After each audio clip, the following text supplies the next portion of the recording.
বান্দা যখন পৃথিবীতে কোনো কারো কষ্টে অত্যাচারে জুলুমে কান্না করতে থাকে বুক ফেটে, তখন আল্লাহ ফেরেশতাকে জিজ্ঞেস করে, ফেরেশতা আমার বান্দাকে এভাবে কে কান্না করালো? একটু বোঝার চেষ্টা করেন, কোনো বান্দাকে যখন পৃথিবীতে কেউ কাঁদায় তখন আল্লাহ ফেরেশতাকে জিজ্ঞেস করে, ফেরেশতা আমার বান্দাকে কে কাঁদালো, সেইভাবে কান্না করছে কেন?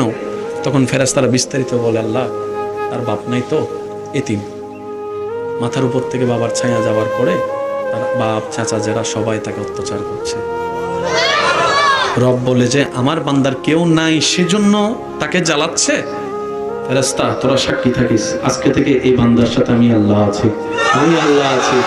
রব বলে যে বান্দা আমি আছি তোর সাথে, আমি আছি তোর সাথে, আমি আছি তোর সাথে।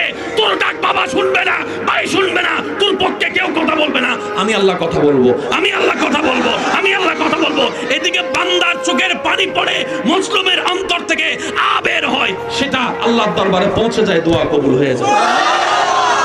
সেজন্য সৌভাগ্যবান মজলুম, কারণ জালিমের সাথে আল্লাহ বলেন না, জালিমের সাথে আল্লাহ, মজলুমের সাথে আল্লাহ। সেজন্য আমি বলি, কেউ যদি জ্বালায় জ্বালাইতে দেন, কেউ যদি গুতায় গুতাইতে দেন, কেউ যদি বদনাম করে দেন না একটু করতে, কেউ যদি নামাতে চায় একটু সময় দেন না নামাতে। কারণ বান্দা যাকে নামায় ওই বান্দার ধৈর্য যদি আল্লাহর পছন্দ হয়, আল্লাহ তখন তাকে তোলে। এবার নামাচ্ছে কে? বান্দা বলে নামাচ্ছে কে? তুলছে কে? এবার আপনার পক্ষে তো আল্লাহর সাপোর্ট চলে আসছে, আপনারা নামাইব কে? আওয়াজ দিয়ে বলেন। একটা কথা মনে রাখবেন, আমাদের আল্লাহর ভান্ডারে কমতি নেই, দিতেও তিনি কিপটামি করে না। দোষ আমাদের, আমরা চাইতেও জানি না, নিতেও জানি না।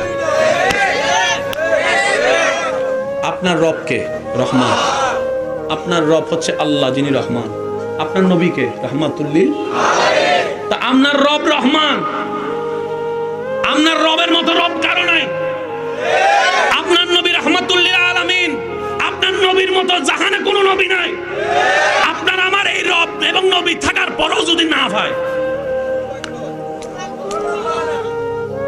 এবার কোন দোষ কার? আমার দোষ আমি স্বীকার করছি, আপনার আপনি কোন ভাই? দোষ কার? একটু জোরে কোন দোষ কার? এবার আমাদেরটা বাদ দিয়ে এখন দোষ আমার, দোষ কার? আমি কমু আমার, আপনারটা আপনি কবেন দোষ কার? আমার। দোষ কার? দোষ কার?